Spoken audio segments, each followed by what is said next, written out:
Anthony Daly and Liam Sheedy. But first up, we head to Anthony's County, to Cusack Park in Ennis, where Clare, who had a great run in the 2016 Football Championship, hosted the new league champions of Division 1, Kerry. And watching this one was Gary McDonagh.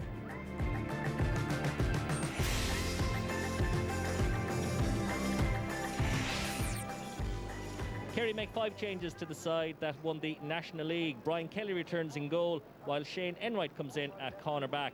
Anthony Maher and Jack Barry partner each other at midfield. A late change for David Moran, while Barry John Keane and James O'Donoghue come into the full forward line. Kevin McCarthy will make his championship debut. Clare make 1 change to the side that defeated Limerick by a point in the quarter-final. Kieran Russell comes into the half-back line in place of John Hayes, while Gary Brennan and Cathal O'Connor are selected at midfield. Owen Cleary, David Tubridy and Keelan Sexton will aim to be a scoring threat in the full forward line. Referee Pádraig Hughes from Armagh gets this Munster semi-final underway as Clare, playing into the breeze in the first half, burst through their captain Gary Brennan, a strong midfielder. First chance for Tubridy, trying to curl it inside the post, and that one has gone over the bar, and it's a wonderful score from David Tubridy. O'Connor with a decent ball across as the rain starts bucketing it down again. Martin McMahon, nice pass inside to Tubridy. Will he judge the win this time? That is a sweet score from David Tubridy, his 2nd point of the match. Great start for Colm Collins' men, and he'll be delighted. They lead by 2 points to no score. Crowley, good run from Crowley. Kerry still looking for their first score. Maybe they'll get a goal. Crowley gets it out, chance for Gainey, and that one has been put over the bar by Paul Gainey. Great take by Gary Brennan. He gets away from Michael Gainey. This is the strong run for Brennan. Still has it, away from Anthony Maher. Good ball inside, and a chance here for Sexton, and Pádraig Hughes is bringing out the book, and this will be an interesting decision. And he's given a penalty. Took his time, Pádraig Hughes, and decided that Keelan Sexton was fouled inside the square, and it's yellow, and that's 3 yellow cards already for Kerry. All forwards, Donegal Walsh, Barry John Keane and James O'Donoghue. David Tubridy, who scored the opening 2 points of the game, has a chance to give Clare a 4-point advantage. Beautiful! That's as good as you get. Wonderful strike. Brian Kelly didn't have a chance. As Kerry drive forward now through Anthony Maher. That is a wonderful pass by Maher into O'Donoghue, and James O'Donoghue fires over. And that all came courtesy of one of the passes of the season so far from Anthony Maher, and O'Donoghue signals back to him, and the teams are level. All about the pass. Wonderful from Maher, and James O'Donoghue did the rest. McMahon down again, and well, Pádraig Hughes again having to come in to sort things out. And another yellow. And is that a red? It is. And Donegal Walsh receives his 2nd yellow. And with 2 minutes to half time, Kerry are reduced to 14 players. Quickly taken free by O'Brien. Nicely gathered by Gainey. Good run by Gainey. Shooting chance. Paul Gainey under pressure. And he manages to get this one just inside the right-hand upright. Good score by Paul Gainey. Good run from the cornerback, then gets the ball forward, and it's a good ball as well into Tubridy. Tubridy, nice pass, well gathered. Chance now here for Malone, Jamie Malone! Oh, back up the crossbar, what a chance for Clare, they didn't take it. And that one unable to be kept in by Cleary. Oh, Jamie Malone's effort, almost breaking the crossbar in 2. Here he was forward, left lie. Oh, hit the black spot. Bursting through now is Jack Barry. Good run for the midfielder. Out to O'Donoghue, outside of the boot, and that is an absolute peach from James O'Donoghue. Good ball. O'Donoghue again. Gets it inside. Chance for O'Brien. The pass away, and surely Gainey, he's hit the upright this time. Here was the goal chance. Stephen O'Brien across to Paul Gainey. Tried to palm it home, but back off the upright. Kerry leading by 3, and it looks like they have the extra player at the moment. Well, there's probably 3 James O'Donoghues out there. Wonderful skill by O'Donoghue, and that is a fantastic score.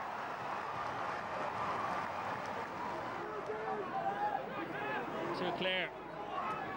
McMahon. It's good play by O'Brien, not letting him pass. The ball inside towards O'Connor. Anthony Maher tracking him. Tubridy. That's a lot of height. Oh, that is a fantastic score from David Tubridy. Just what Clare needed. Savage.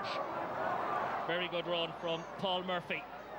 It's good tracking back though by Gary Brennan. Murphy still has it. Chance now for O'Brien. Oh, that's a lovely jink inside. That's a great run. Chance of a goal for O'Brien. Oh, that's wonderful. Absolutely fantastic goal by Stephen O'Brien. He's done really well in the second half since coming on as a substitute and showed lots of composure. 2 jinks. Out came the goalkeeper. Wonderful finish, Stephen O'Brien. And Kerry will get out of Cusack Park alive thanks to that wonderful goal. Ball inside. Owen Cleary gets it across to Keelan Sexton. Nice little turn inside as Clare try to finish with a score. Owen Collins under pressure. Back to Owen Cleary, and Owen Cleary's effort has gone over the bar. It's a good score by Owen Cleary. Loads of space now here for Gary Brennan. Clare need a couple of goals at this stage. Brennan trying to get away from Donaghy inside, and a chance off the crossbar again from Cleary, and the ball has gone over the bar, but how unfortunate. But the referee has blown the full-time whistle, so Kerry are through to face Cork in the Munster final. Final score here in Cusack Park, Ennis. It's Kerry 118, Clare 112. It was a great test for us today. You know, we were under no illusions coming up how difficult a place it is to come and get a win. It was no different when we were here in 2014. So great test, and particularly when we went down to 14 men. I was very proud of the way the lads dug deep in the second half. We were playing into a strong breeze, down to 14 men, but we responded, and thankfully we got the result. Well, I think that I've been saying these fellas can mix it with the best, and the important thing now is that you know, that we get we've got a good few young fellas in our panel, and hopefully we can get to develop these fellas that they can come on and give us something. So and they drive the thing forward, and we'll see where the qualifier route takes us. Yeah, an interesting game, Tomas. How did you reflect on Kerry's performance? Yeah, look, it was going to be a tough one for Kerry in that going up to Ennis days they were expected to beat Clare without any problem. Now, Clare have had a couple of very good seasons, and it was always going to be tough, you know. They had a poor start. Clare started off very, very well, giving away a penalty. They went a man down. But as Eamon said, they stuck to it and they worked hard. You know, I think there was a period in the second half where they got 5 or 6 points on the board, and that kind of finished Clare off. I think Stephen O'Brien coming in was a huge change. It's nice to see the likes of Jack Barry and Tyg Marley and Kevin McCarthy getting runs. So Kerry will be delighted to get over there. You know, there's a lot to work on for Kerry as well. Clare were in it to the very, very end, and Eamon Fitzmaurice will be under no illusions that they'll have to improve as the season goes ahead. But they have a Munster final to look forward to now, so job done and just get back down to work again. Kevin Cassidy-Moss mentioned some of the younger lads who came in and did well. You loved the return of James O'Donoghue and his performance. Yeah, definitely. I think for Kerry this year, James is critical, you know, and to see him back at his best, you know, for the likes of us neutrals, it's great to see him. But I think for the Kerry point of view, it's just massive. You know, he kicked 9 points today, and 4 of them from play. You know, with the goods gone, they need somebody to step up this year. And if they have the likes of him and Gainey inside, they pose a real threat. Like, you know, so today he was kicking off right or left, a real powerful ball winner. You know, he's a direct runner. So against these blanket defence, when you have some of the likes of James who kick points from distance, you know, it's a massive asset for any team. And he makes space for himself too, doesn't he, Tomas? Oh, he does. He's a fierce, important player. He got Player of the Year in 2014, Des, and for Kerry, they need him going well. You know, if Paul Gainey inside, if Paul gets injured, you know, and people will be saying, Inter-Counties team will be saying, if you negate Paul Gainey, you know, who's going to score. And it's very important. You know, we've lost to Gooch. He's the guy that I think can have a very important season this year. And, you know, he's been out with injuries a lot. Hopefully he'll stay away from injury, because he's a big-time player when he gets going. In contrast, we should say Clare gave it a right rattle, and they had chances to make it a lot tighter. Yeah, well, I suppose there's Clare. The next step up for Clare after what they've achieved in the last few years would have been a win against Kerry in Championship or Cork in Championship. They've had everything else to lead. They've got off to a powerful start. You know, Mark McMahon, a great ball into David Turbiddy over the bar. Second, Kieran Russell point over the bar. You know, they were taken. Kerry were lost there in the first half, and Eamon Fitzmaurice will be looking at the way they defended in the first half there. But they grounded out. Now in the second half, I think this is where Clare had their downfall. You were talking a point or two. I think if they just settled down, took the right options, you know, they didn't look up, they didn't take a man on the shoulder, they forced shots. Cathal O'Connor had time to settle there and he didn't kick it. I think Clare created an amount of opportunities. You know, Colin Collins, here we have, if they had a loop, they would have had an easier shot in. Having said that, you know, Gary has kicked better points in the past himself, so you can, if small little things went against Clare today, I think this was in fairness, he did everything right here. Jamie Malone, he whacked it off the crossbar, goalie beaten, and that would have made such a game out of it. I'd hate to be going to Ennis in the back door. I think they're a stiff team down there. I think they're well prepared, they're well organised. There's a good management in place down there. But Kerry just did enough, and I think they'll need to improve. They know they'll have to improve, and they should. Of course, they could get an away draw in the qualifiers. How difficult is it, Kevin, to pick yourselves up for the qualifiers after a defeat like that, when you know you had a chance against the big team? Yeah, you know, credit to them. They put it up to Kerry today and made a real game of it. You know, apart from a couple of wides and the missed goal chance. But I think for the likes of Clare, it might be easier for them to pick themselves up, because realistically, you know, maybe going down to beat Kerry is a big ask for them. So I think the qualifier route, you know, should be their kind of stage this year where they push things on from last year. All right then. Well, now let's see how the other Munster semi-final turned out as Tipperary travelled to Cork last night. Reporting is Des Curran.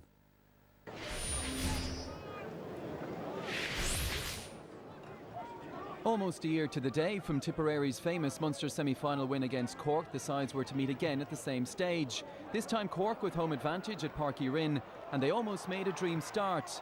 Colm O'Neill's goal-bound effort blocked by the vigilant Alan Campbell. But it didn't take too long for the opening score to arrive. Less than 3 minutes on the clock when Luke Connolly was picked out on the left. The Nemo Rangers man steadied to fire high over the bar. Liam Kern's starting 15 included 3 making championship debuts. An encouraging opening from one of those, Liam Boland, was rewarded with a well-taken point. This tied matters up after 5 minutes. With injuries, suspension and overseas departures already eroding Liam Kern's squad, the 17th minute loss of the influential Michael Quinlivan was a hammer blow. The Tip All-Star landing badly on his ankle, and all in the county now hoping the layoff isn't a lengthy one. To their credit, the visitors initially responded well to that setback, going on to kick the final 2 points of a first half that hardly taxed the scoreboard operator. Robbie Kiley with the last of them, as Connolly's 3rd minute point was to remarkably remain Cork's only score of the half. After shipping the first 2 points of the second half to the excellent Conor Sweeney, Cork needed leaders. Paul Kerrigan always one to look to, and 2 from him either side of another from Donegal O'Connor, so the home side right back in it. In the absence of Evan Comerford, Kieran Kenrick's kickouts were now being tested. Cork found momentum in midfield dominance. Substitute Mark Collins combined well with Connolly, and 12 minutes into the second half, Cork had clawed their way back to parity. This the 5th in a run of 6 unanswered points. Liam Kearns this week spoke of a hugely resilient Tip squad, and with a need to steady the ship, who better to turn to than Sweeney, who produced another eye-catching score to tie it up at 7 points apiece. With 10 minutes of normal time to go and nothing between the sides, Cork captain Kerrigan again showed his class, riding the first tackle of Jimmy Feehan, easing onto his right and judging the finish to perfection. And then, in a game that was slow to start, a grandstand finish. Firstly, Colm O'Shaughnessy's long ball deftly flicked to the net by Sweeney, whose personal tally of 1-5 looks set to see Tip home. But a mere 32 seconds later, a flowing Cork move with Mark Collins, Michael Hurley and James Lockery all involved ended with Connolly palming to the net. Heartbreak for Tip, who now head for the qualifiers, as for the second time this season it's a 1-point championship win for Cork. One of the big questions now, what approach will we see in the provincial final date at the new Páirc Uí Chaoimh in 3 weeks' time?